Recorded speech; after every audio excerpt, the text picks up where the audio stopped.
Bonjour à tous, bienvenue dans ce nouvel épisode. Salut tout le monde. On est content de vous retrouver cette semaine. On espère que vous avez passé une bonne semaine. Cette semaine, les boom anecdotes, ou les actus de la semaine, je ne sais pas comment, comment on les appelle maintenant. On voulait vous parler un petit peu de l'effet de levier. C'est toi, Jules, qui l'avais noté sur la Oui, liste. parce que ça fait partie un peu des questions qu'on a assez régulièrement. Parce que d'ailleurs, merci à vous de nous reposer des questions, parce que c'est vrai qu'on en avait plus trop depuis quelques semaines. Et là, à nouveau, on en reçoit un petit peu tous les jours. Et c'est souvent un peu les mêmes qui reviennent, et notamment celle de l'effet de levier. Tout simplement, souvent dans une problématique de compréhension. Après, bon, forcément, vous êtes familier du podcast, probablement aussi de l'investissement et de l'investissement immobilier particulièrement. Probablement que vous savez ce qu'est l'effet de levier, mais le problème souvent que vous avez, c'est d'arriver à le restituer à vos proches. Et une des questions fréquentes qu'on a, c'est comment réexpliquer l'effet de levier à votre femme, à votre frère, à vos amis, un petit peu aux gens qui ne comprennent pas forcément votre nouvel intérêt pour l'investissement et qui ne comprennent pas cette logique en fait d'utiliser un effet de levier via du financement pour justement acquérir des actifs.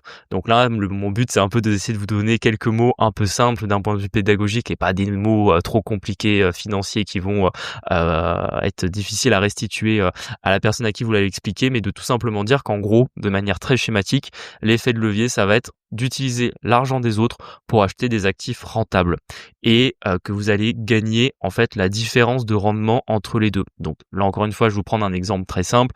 Vous allez vous endetter à 3% pour acheter par exemple un appartement qui vous ramène 10%. D'un point de vue strictement schématique, alors oui, si on fait les calculs précis, c'est pas tout à fait ça, mais d'un point de vue très schématique, ce que vous allez gagner, c'est la différence entre le taux de rendement de votre appartement et celui de votre effet de levier. Donc en gros, vous faites 10 moins 3, ça fait 7% de rendement. Jusque-là, ok. Sauf que quand vous faites de l'effet de levier, en fait, vous allez gagner de l'argent non pas uniquement sur ce que vous avez apporté, mais sur le financement total que vous allez avoir. Donc encore une fois, si vous avez par exemple apporté 1000 euros et que vous avez pu emprunter 100 000 euros pour acheter l'appartement, en réalité, si vous vous êtes endetté à 3% et que l'appartement vous ramène 10, en fait, vous n'allez pas gagner 7% sur les 1000 euros que vous avez apportés, mais vous allez gagner 7% sur les 100 000 euros investis dans l'appartement. Et c'est vraiment comme ça que vous pouvez l'expliquer de manière simple à quelqu'un qui serait pas du tout familier de ce type de domaine et qui n'aurait pas compris la logique là derrière. C'est vraiment de lui expliquer que c'est utiliser l'argent des autres pour acheter des actifs rentables. Après, par exemple, il y a des moments où on parle pas spécialement d'effet de levier. Par exemple, vous achetez votre résidence principale, le bien dans lequel vous Y a allez rien, vivre. ouais, en face. C'est pas un investissement, c'est juste vous pour vous loger. Donc là, on parle pas d'effet de levier. L'effet de levier, c'est vraiment acheter des actifs rentables. Ça peut être de l'immobilier, ça peut être des entreprises, ça peut même être en soi des actifs financiers, même si aujourd'hui, il y a peu de banques ou peu de moyens d'avoir de l'effet de levier sur de la bourse. Même si, de manière raisonnable, vous pourriez envisager, par exemple, investir dans un ETF CAC 40 en levier 2. Ça existe. Ça veut juste dire que, par exemple, quand le CAC 40 va prendre 1%, votre ETF va en réalité prendre 2%, là on peut dire que vous avez appliqué un effet de levier sur le fait d'acheter des parts de cet ETF-là. Ce qui est fou avec l'effet de levier, enfin, en tout cas sur l'IMO, moi je trouve, parce que c'est notre expert comptable qui me faisait la réflexion la dernière fois, c'est que du coup quand on est salarié, faire de l'investissement, tu sais, ça génère de l'effet de levier. Et en fait, moi je vois ça un peu comme mettre de l'argent de côté sans rien trop faire. Tu vois, tous les mois on amortit le prêt. La vérité, c'est que c'est de l'argent qu'on gagne. Et qui est pour nous après au niveau de la revente, tu vois. Et c'est vrai que c'est fou. Genre, j'aurais jamais pu mettre autant de côté juste avec mon CDI. Et vraiment, c'est quand même masterclass, ça. Oui, je suis totalement d'accord là-dessus, surtout que c'est un peu l'immobilier qui permet d'avoir les effets de levier les Le plus plus gros, intéressant, ouais. parce que tu peux avoir des effets de levier qui sont quasi infinis dans l'immobilier. Et quand je dis infini, c'est par exemple quand vous faites un financement à 110%, vous mettez 0 € d'apport, on peut même pas dire que vous avez un effet de levier qui va être câblé sur le montant de ce que vous apportez, parce que vous avez rien apporté. Donc par exemple, si vous apportez 1000 euros et que vous empruntez 100 000, vous avez un effet de levier de 100. Maintenant, si vous avez apporté de 0 en soi, on vous a donné de l'argent quasi quasiment gratuitement. Alors oui, vous devez payer un taux d'intérêt, mais je veux dire, on vous a même pas demandé l'effort de mettre une mise de départ. Alors que par exemple, même quand vous allez investir en bourse ou en crypto et prendre un effet de levier sur un ETF ou sur un produit dérivé, forcément, vous allez avoir à un moment donné, vous devrez apporter une partie et c'est cette partie, votre apport que vous allez mettre qui va vous permettre de générer un certain effet de levier. Et le problème, c'est que ça, on le dit toujours dans le trading, ne faites jamais d'effet de levier de 20, de 50, de 100, de 200. Vous allez vous faire immédiatement sortir dans le marché, sauf si vous avez de la chance. Mais bon, à ce niveau-là, c'est plus du casino que de l'investissement. Alors que dans l'immobilier, il n'y a pas ce phénomène de stop loss, de ce qu'on appelle de margin call, où votre broker va vous dire bah non, vous avez pris un effet de levier trop gros dans l'IMO.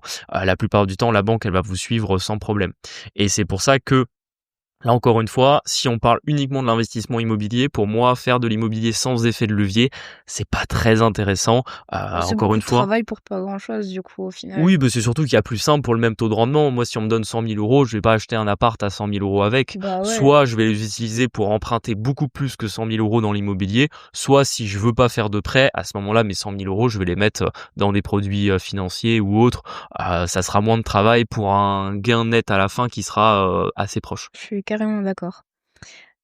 Tu voulais un peu parler de la réussite de nos élèves cette semaine. Oui, en fait, c'était là encore une fois, comme on vous l'a déjà dit dans d'autres épisodes, maintenant on accompagne un petit pool d'élèves qui commencent à investir ou même des fois sont en continuation de leurs investissements mais veulent passer à la vitesse supérieure.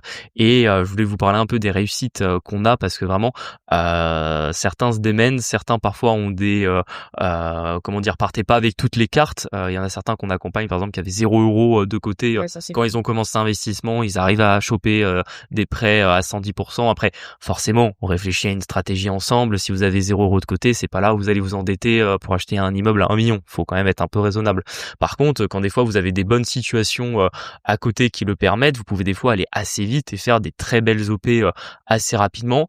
Par exemple, il y a une élève qu'on accompagne qui avait déjà un petit immeuble qui était assez sympa. C'était un immeuble. Combien de lots? Je me rappelle même pas. Le petit immeuble qu'elle avait déjà, c'était 7 lots pour à peu près un peu plus de 200 000 euros. Donc, elle avait un taux de rentabilité un peu au-dessus de 11%. Donc, déjà, une belle première OP. Elle a voulu accélérer. Elle a trouvé un immeuble de quasiment 400 000 euros qui faisait plus de 20 appartements. Moi, au début, quand elle m'a envoyé l'annonce, je lui ai dit, écoute, appelle. Ça coûte rien de se commence pas de renseigner, pain, ouais. mais moi je suis quasiment sûr que doit y avoir un loup ou que si quand tu iras sur place, pour moi il y aura quelque chose, il y aura un warning ou un red flag qui fera que le bien est pas assez intéressant. Elle a appelé, pas de mauvaises nouvelles en tout cas de la part de l'agent IMO. Elle est allée visiter et vraiment en revenant de la visite, elle m'a fait le débrief, elle m'a montré les photos, les plans, etc. des appartements et moi je lui ai dit ok tu fais une offre au prix. Parce que c'était vraiment une des fameuses anomalies de marché. Alors c'est ça aussi, ça rebondit sur une autre question qu'on nous pose toujours, c'est est-ce que c'est possible de trouver du 10% sur le bon coin? Moi j'y arrive pas, etc. Ça existe. Là je veux dire, on est sur un bien qui est pas totalement optimisé, qui fait déjà un 14% de rendement et optimisé qui pourrait potentiellement approcher les 20. Donc on se rend pas compte en réalité de la qualité de des fois certains biens qu'on peut trouver sur le bon coin et que quand on est rapide, qu'on prend le temps d'appeler, qu'on prend le temps d'aller visiter, des fois ça vaut le coup. Après pour un bien comme ça, je suis d'accord avec vous, il y en aura 4 ou 5 autres qui en réalité auront un gros red flag qui explique que le prix est particulièrement bas. Là en l'occurrence pour moi c'était une mauvaise estimation de l'agent IMO plus un propriétaire assez âgé qui avait pas spécialement, en gros je pense que comme ils ont estimé le bien, le vendeur il a dit bon ben voilà j'en veux 400 000 et du coup l'agent IMO l'a mis à 400 000, mais en réalité ce bien-là pour moi valait beaucoup plus cher que ça vu son taux de rendement. Moi, ce qui me termine, c'est que du coup, vu que c'est Julien qui les coach, ils ont tous la même manière de chercher et du coup, genre peut-être 2 semaines plus tard, t'avais un autre élève qui te l'a proposé. Alors du coup, l'offre était déjà faite et acceptée, mais trop rigolo qu'au final, un autre élève Oui. l'ait retrouvé, un truc de fou. Comme quoi les méthodes de recherche fonctionnent C'est pour sûr. plusieurs, donc non, ça c'est top. Et du coup, sur ce bien-là, suite à la visite, je lui avais dit de faire une offre au prix. Pourquoi est-ce que j'ai précisé ça? C'est qu'en fait, certes, faire de la négociation dans l'immobilier, c'est un grand moyen de gagner de l'argent, entre guillemets, quand vous arrivez à négocier le bien et à le payer en dessous de sa valeur. Ça veut dire que potentiellement, vous faites déjà une bonne affaire à l'achat. La problématique, et nous-mêmes, ça nous est arrivé sur des opérations à Des fois, l'époque. j'y pense en plus encore. Tu veux l'expliquer ou je l'explique? Une fois, on avait visité des bureaux Pour ceux qui connaissent Montpellier, c'était dans la commune de Lattes, donc en vrai, c'est quand même, assez cher au mètre carré. Alors je me rappelle plus trop des chiffres, mais c'était quand même giga rentable en vrai. En gros, de mémoire, on pouvait acheter 150 mètres carrés de bureau et on payait ça moins de 300 000 euros. C'est ça et vraiment on était un des premiers investisseurs À visiter. à visiter. Franchement, c'était nickel sur le papier et cetera. L'agent ils m'ont dit: «Faut alors se bouger parce que j'ai d'autres personnes qui sont intéressées» et Non, il y avait d'autres agents immobiliers surtout sur ouais le dossier. du coup, c'était un N+, enfin, comment on appelle ça? Un R+1. Un R+1, voilà, à aménager en bureau. En soi, on pouvait faire un peu de travaux pour que le preneur puisse, quand même faire ses aménagements. En plus, c'était un cabinet comptable avant et en fait, je crois qu'on a fait une proposition, mais à genre 3 K en dessous du prix. Enfin, on a un peu chipoté, Ouais, en on avait fait. commencé une proposition 10K en dessous du prix, on est remonté, on était 3K en dessous du prix et finalement quelqu'un est passé, Ouais, a il fait une passait offre au au prix. prix et ça nous est passé sous le nez, là, je veux dire. Et c'est ce Vraiment. jour-là qu'on a compris qu'en réalité, jusque-là, pour moi, dans ma tête, c'était obligatoire de faire une négo sur un bien immobilier. Et ce jour-là, j'ai vraiment pris la leçon que, voilà, quand il y a un bien qui est très intéressant, il faut toujours faire la part entre votre risque et ce que vous pouvez gagner à faire une négo. Et c'est toujours pareil, si vous trouvez un bien qui est super intéressant, qui vous offre déjà une rentabilité largement au-dessus de 10%, où il n'y a pas spécialement de red flag ou de gros warning et que son prix, en fait, il est déjà en dessous du prix du marché ou en dessous de ce que vous auriez été prêt à le payer si on vous l'avait annoncé sur le papier, en fait, faut pas commencer à batailler pour une petite négo de 10-15 000 euros parce que ce que vous prenez comme risque, c'est que quelqu'un passe devant vous, fasse une offre au prix et que vous perdiez l'opération, alors qu'en fait, votre enrichissement de 10-15 000 euros, c'est probablement ce que vous aurez en 3 mois de loyer sur ce bien-là, tellement il sera intéressant, ce qui était en réalité le cas dans l'exemple, enfin dans la petite anecdote que je vous ai racontée juste avant. Donc c'est vrai que là-dessus, pour moi, les petites négos, donc soit vous êtes sur un bien où vous avez des grosses négos, soit des fois vous avez des petites négos où le bien est pour moi est un petit peu surestimé et si vous faites un petit peu baisser le prix, ça va arrondir votre renta en général souvent autour de 10%. Donc ça vaut le coup, mais voilà, quand vous trouvez des anomalies, allez-y quoi. Ouais, c'est clair. On voulait parler un petit peu des réseaux sociaux et on s'est fait un peu la réflexion qu'en fait, tout le monde devrait avoir Instagram ou le réseau que vous voulez, mais au moins un réseau vitrine qui permet de faire du branding. Parce que si un jour vous voulez faire un business, la réalité c'est que votre meilleur allié c'est votre branding et c'est ça qui va faire que les personnes vont vous suivre et générer du coup des clients. Et tu voulais dire un truc par rapport à ça du coup? Oui, tout à fait. Là encore, c'est un peu par le biais des personnes qu'on accompagne, je me suis fait cette réflexion, c'est qu'il y en a beaucoup qui ont un peu des compétences personnelles qui sont facilement monétisables, dont des fois ils réfléchissent eux-mêmes à lancer un business. Ce sont des sujets qu'on aborde ensemble. Et plusieurs fois, je me suis rendu compte qu'ils avaient pour projet de lancer un business, parfois pas tout de suite, parfois pas dans l'année, mais des fois dans 1, 2, 3 ans, et qu'ils ont des fois aucune présence en ligne ou qu'ils ont créé aucun réseau autour de ça, alors qu'en réalité, plus tôt vous créez vos réseaux, plus tôt vous commencez entre guillemets à créer une communauté, à avoir une place, et c'est des choses qui vous permettront de vous monétiser soit plus cher tout de suite, soit d'avoir plus de clients dès que vous allez commencer. Et d'ailleurs que vous soyez en B2B ou en B2C, c'est-à-dire que vous soyez directement à travailler avec d'autres professionnels ou avec du particulier, plus vite vous allez avoir une présence en ligne, plus vite ça va rassurer vos potentiels prospects et vous permettre d'en trouver facilement. Et c'est pour ça que ça, c'est un petit conseil que je peux vous donner. Si jamais vous avez comme ça des compétences monétisables, que vous réfléchissez à lancer un side business, et ça, pareil, dans le podcast, c'est des choses qu'on vous a déjà dit. Si vous pouvez le faire, vous avez du temps pour le faire, vous avez des capacités, faites-le parce que ça vous permettra de vous rémunérer plus facilement et en plus de tout simplement gagner plus d'argent. N'hésitez pas à créer vos réseaux sociaux le plus tôt possible parce qu'on le voit, même aujourd'hui pour des business physiques type des restaurants, type je sais pas, des magasins, des boutiques, peu importe, il y a une présence en ligne qui est de plus en plus importante. Alors autant il y a 10 ans, c'était important d'avoir un compte Google avec des avis 5 étoiles de vos clients, etc.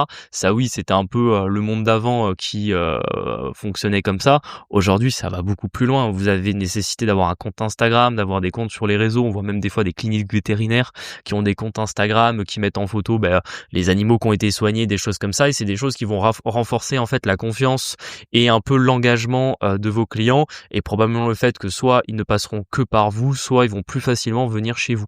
Donc voilà, c'était un petit conseil là-dessus, et c'est un peu ce que nous on a essayé de s'appliquer un peu tard, malheureusement, parce qu'on est seulement en train de développer la partie Instagram aujourd'hui, mais c'est vrai que plus tôt on le fait, plus vite ça fonctionne, parce qu'il y a aussi un aspect inertie, c'est-à-dire que quand vous commencez, normal, au début vous n'avez pas beaucoup d'abonnés, vous n'avez pas exactement le contenu que vous allez faire, est-ce que c'est des photos, est-ce que c'est des réels, est-ce que Capter ce qui voilà. marche pas. Et ça met un certain temps, et plus tôt vous commencez, quand vous n'avez pas encore cette problématique de prospection et on va dire de closing de vos éventuels prospects, plus vite en fait vous gagnez du temps, et vous arrivez comme ça à vous développer et à vous dire voilà, au pire j'ai un compte avec quelques milliers d'abonnés, pour l'instant j'en fais rien du tout, mais si à un moment donné j'ai une activité qui nécessite d'avoir ce besoin-là, d'avoir une vitrine, je l'aurai déjà.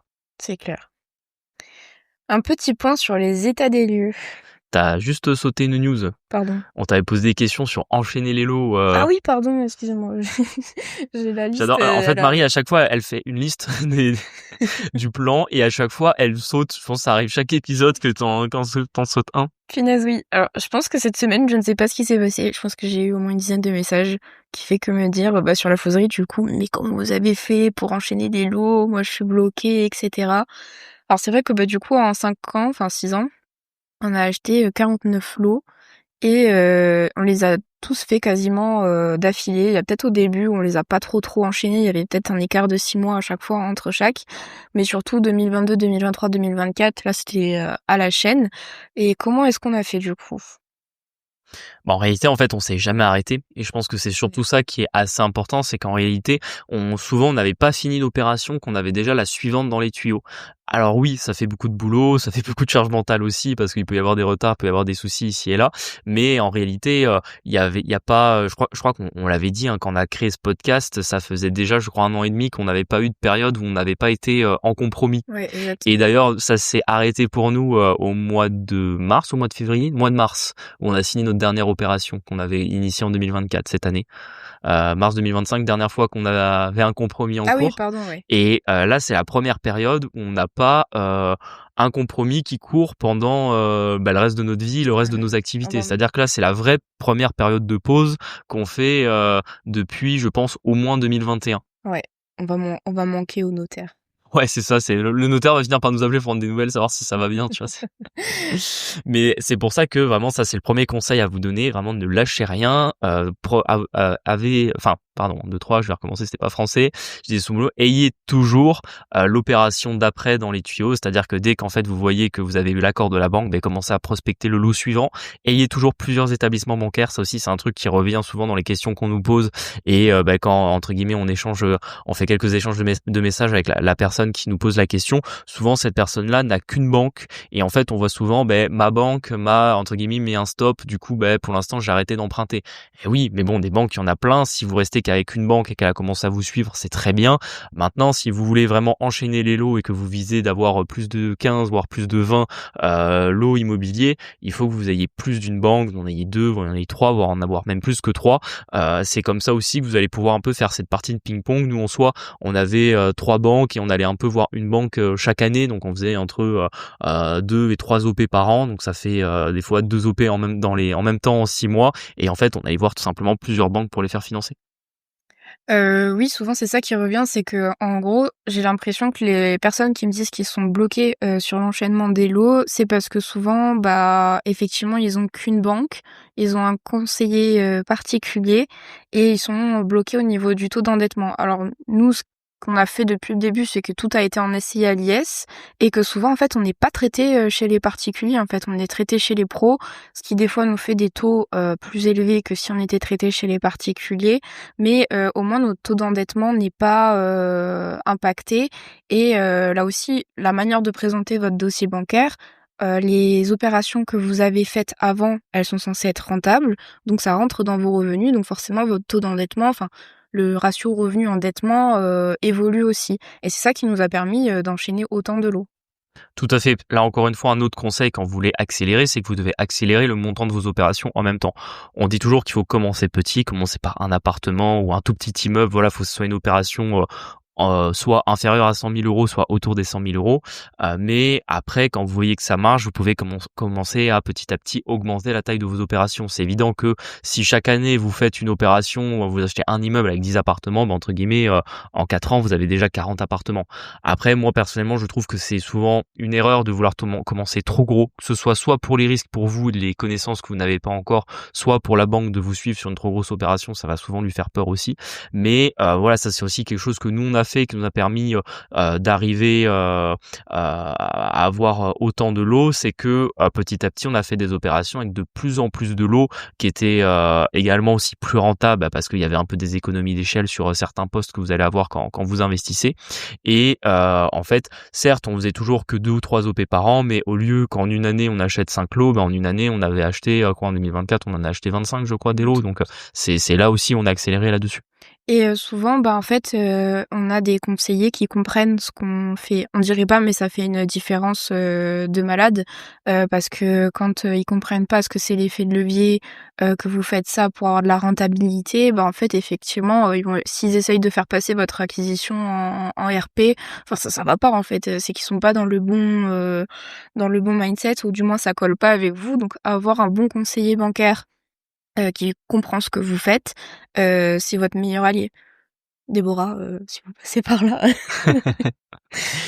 Je suis d'accord là-dessus avec toi. Et en plus, pour moi, dernier conseil, parce que ça peut arriver des fois, c'est plus rare, mais on a des profils qui n'ont aucun problème à être financés, parce que voilà, ils ont des situations, ils ont beaucoup de cash de côté, ils ont des gros revenus, donc entre guillemets la banque suit, mais eux vont avoir la problématique de trouver des biens rentables. Ça peut, c'est moins courant, souvent c'est plutôt on trouve le bien et après on galère à avoir le crédit, mais l'inverse est vrai aussi. Et dans ces cas-là, ne pas oublier que vos meilleures sources pour trouver des biens rentables, c'est souvent soit les agents immobiliers que vous avez déjà rencontrés au cours de vos visites, soit surtout ceux avec qui vous avez déjà fait une acquisition. Et nous, il y a plusieurs agents immobiliers avec lesquels on a fait plusieurs acquisitions à la suite, tout simplement parce que une fois qu'on avait fini l'investissement, on expliquait bien voilà notre démarche à l'agent immobilier, comprenait bien qu'on n'était pas sur du one shot en mode il nous voit une fois pour un lot et après il nous reverra jamais, mais plutôt on faisait une opération et on était toujours à la recherche d'en faire d'autres. Donc en fait, en plus comme on venait d'être financé, ça s'ouvre sur le off-market, ça, du coup. exactement. Et puis surtout, on rentrait en fait dans la top liste des meilleurs clients off-market de l'agent immo. Pourquoi ?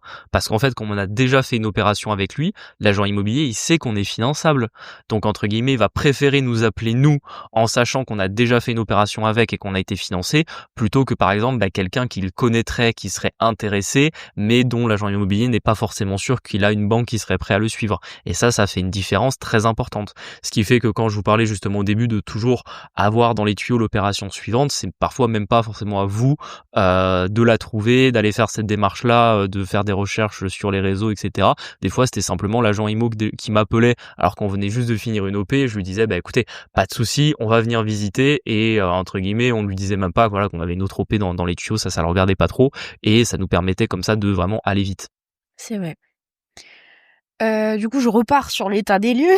Vas-y, c'est ta partie. Je pense que j'en avais déjà parlé sur une des actus de la semaine, mais il y a pas si longtemps, du coup, j'ai fait un état des lieux avec une locataire qui a été difficile du début jusqu'à la fin. Alors par contre, elle a toujours payé son loyer, ça c'est clair, mais vraiment difficile, à beaucoup râler, etc. Jamais satisfaite, sachant que bon, en fait, elle avait un loyer à 400 €. Elle peut pas s'attendre à être dans un T2, terrasse, neuf, voilà, elle est en centre-ville, etc. Et en fait, on a fait l'état des lieux et Julien avait laissé un peu plus de temps, parce que c'est toi qui as fait le premier état des lieux et moi j'ai fait le second. Tu lui avais laissé un peu plus de temps pour qu'elle puisse corriger. 48 heures de plus. Voilà, pour pouvoir récupérer sa caution. Et en fait, sur le moment, quand moi j'y suis allée, en fait, on a relevé qu'elle avait quasiment rien touché par rapport à ce que toi t'avais relevé. Alors elle avait tout un tas d'excuses. Elle travaille, elle a pas de voiture, machin truc.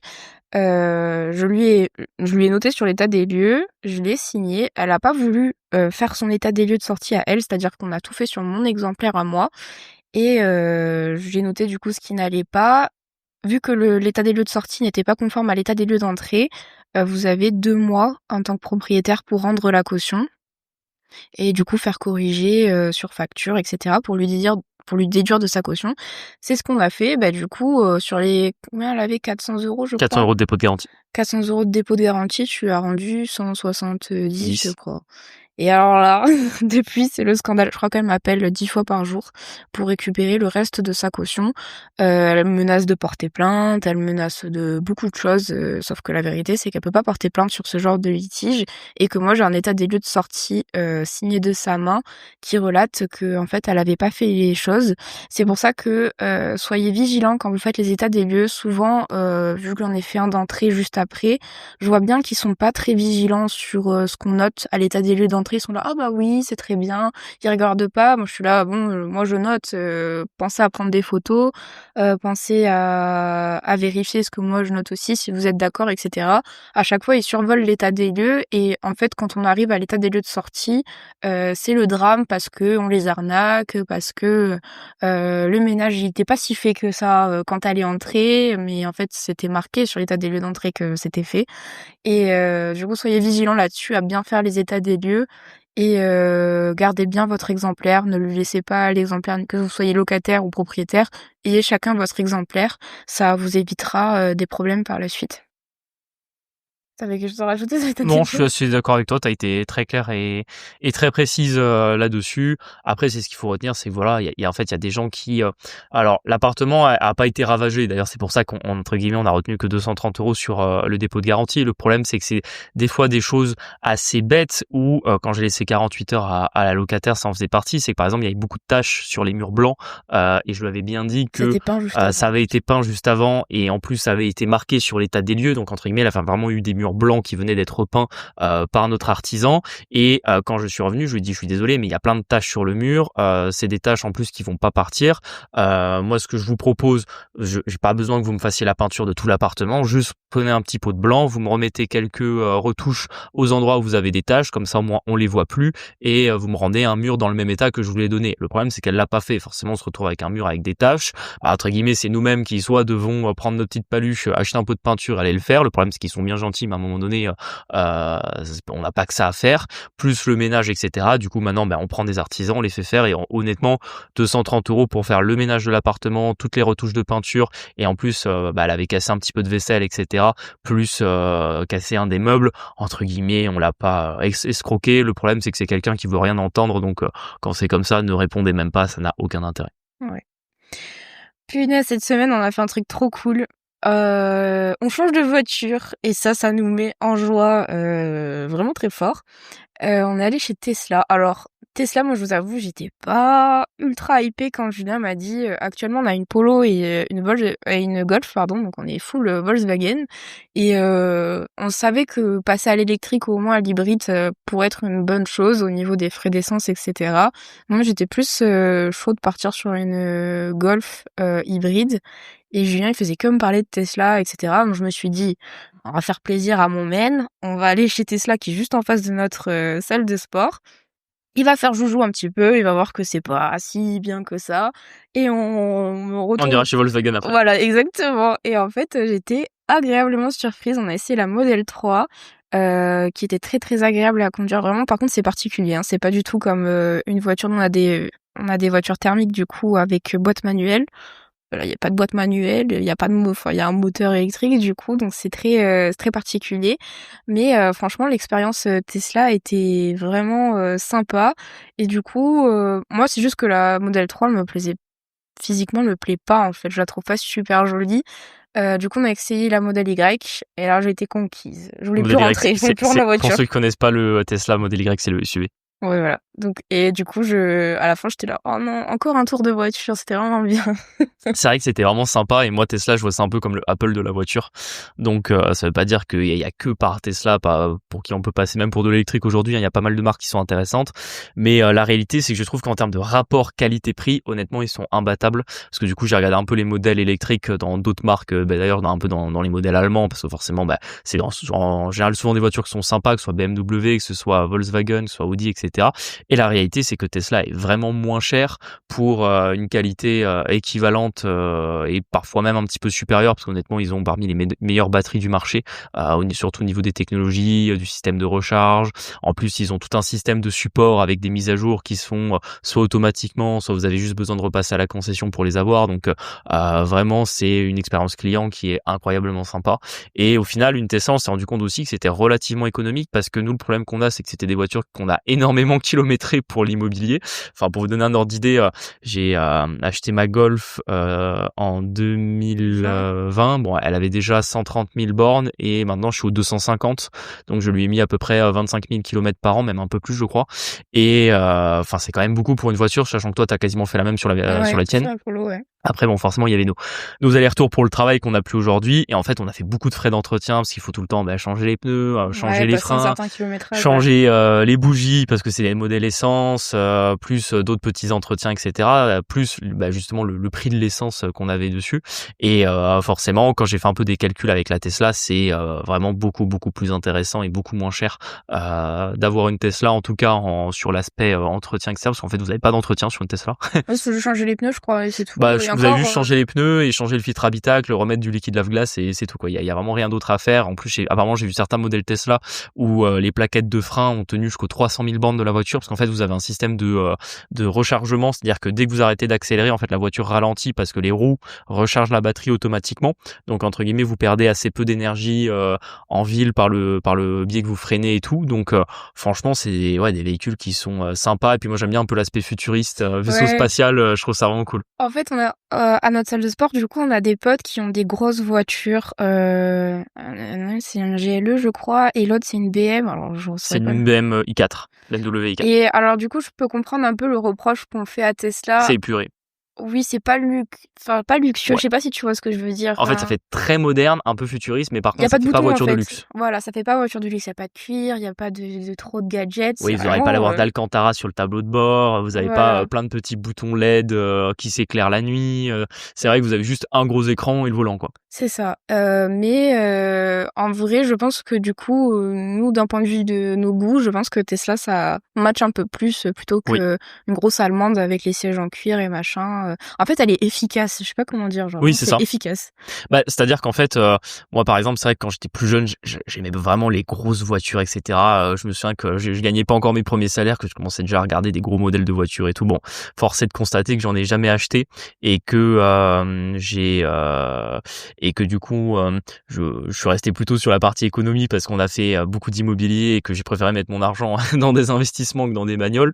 Maintenant, j'ai un peu moins ce côté-là parce que je me rends compte qu'une voiture, en fait, c'est beaucoup d'argent perdu. Alors bon, autant si on est multimilliardaire, on peut se permettre d'avoir un gros parc de voitures et de bien les user. Au final, on s'en fout un petit peu. La réalité, c'est que aujourd'hui, même si on a les moyens, j'ai pas forcément envie de dépenser quasiment plus de 1000 ou 2000 euros par mois dans une supercar où il y aurait de l'entretien, où il y aurait de la perte de valeur du véhicule, etc. Et au final, Tesla, ça permet d'avoir quand même une voiture qui est du coup qui sera neuve, qui sera sympa, qui coûte pas les yeux de la tête et qui s'inscrit plus aujourd'hui dans un peu les envies qu'on a, sachant qu'en plus on est en France, qu'il y a une grosse fiscalité sur les belles voitures et je sais pas, on serait dans un pays où il y aurait pas autant de taxes sur les véhicules thermiques et sur les grosses motorisations, peut-être qu'on réfléchirait à se faire plaisir sur une belle voiture. Mais là, franchement, si c'est pour filer encore 60 000 euros d'impôts déguisés par le biais d'un malus écologique sur une RS3, une RS4 ou une grosse BMW ou une grosse Mercedes à 45 AMG ou un truc comme ça, franchement, c'est hors de question. Je veux dire, on leur donne déjà assez d'argent avec les impôts, etc. pour qu'en plus on leur file de l'argent sur la voiture qu'on va acheter. Donc c'est vrai que pour le coup, Tesla, ça s'inscrit beaucoup mieux dans ce qu'on veut aujourd'hui. La question que j'ai reçue du coup par rapport à la Tesla, c'est est-ce que c'est déductible ? Oui. Alors, oui, Vas-y, je te laisse développer. C'est le point comptable de l'épisode. Si vous avez une voiture, il y a deux manières de la déduire lorsque vous avez une société. Soit vous l'inscrivez au bilan de votre société, et à ce moment-là, les amortissements sont déductibles dans une certaine proportion. La partie au-dessus, du coup, n'est pas déductible de votre résultat fiscal. Soit vous passez des ICA, des indemnités kilométriques. Donc c'est votre société vous rembourse des frais de déplacement et ça, c'est totalement déductible, sachant que si la voiture est inscrite au bilan de la société, vous pouvez normalement vous rembourser l'essence sans la TVA, mais vous pouvez rembourser aussi les frais d'entretien, etc. Et nous, le choix qu'on a fait, du coup, c'est de la prendre en perso et de facturer des ICA à nos sociétés parce que, c'est tout ce on a toujours fait ça.